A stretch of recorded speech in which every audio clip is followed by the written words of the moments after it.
வணக்கம் நண்பர்களே. பார்வையாளரையே ஒருவரை மயக்குவது எப்படி? நீங்கள் பார்த்தீங்க அப்படின்னாலே உங்களை கண்டு மயங்குவாங்க. இதற்கு உங்களுக்கு என்னென்ன தேவை அப்படின்னா, பிரம்மத்தண்டு, பேய் தும்பட்டி, வெண்கொழிஞ்சி, இது மூணும் காப்பு கட்டி வேற எடுங்க. பிறகு அதை ஒரு சட்டியில் போட்டு நல்லா கருக்குங்க. அந்த கருக்கள் கூட காட்டு அட்டை, 6 புள்ளி வண்டு, இது அனைத்தையும் சேர்த்து நல்லா அரைங்க. அரைக்கும் பொழுது தேவாங்க தைலம் விட்டு நல்லா அரைங்க. அரைத்து அந்த மையை ஒரு டப்பில் எடுத்து வச்சுக்கோங்க. பிறகு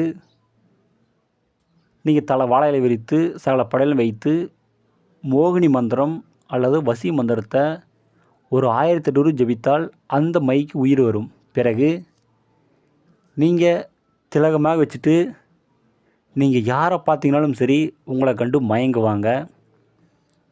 இந்த மையை ஒரு மீது நீங்கள் தடவிட்டிங்கன்னா உடனே உங்களுக்கு அடிமையாகிடுவாங்க. இது 100% வெற்றியாகும். செய்து பாருங்கள். உங்களுக்கு ஏதாச்சும் டவுட்னா கூட எனக்கு ஃபோன் பண்ணி கேளுங்க, நான் கண்டிப்பாக சொல்கிறேன். மாந்திரீகத்தில் உங்களுக்கு எந்த டவுட்டாக இருந்தாலும் சரி எனக்கு ஃபோன் பண்ணி கேளுங்க, நான் சொல்லிக் கொடுக்குறேன். இந்த வீடியோ பிடிச்சிருந்தா எல்லாத்துக்கும் ஷேர் பண்ணுங்கள், சப்ஸ்கிரைப் பண்ணுங்கள். மேலும் அடுத்தடுத்து நல்ல வீடியோ நான் போடுறேன். நன்றிங்க.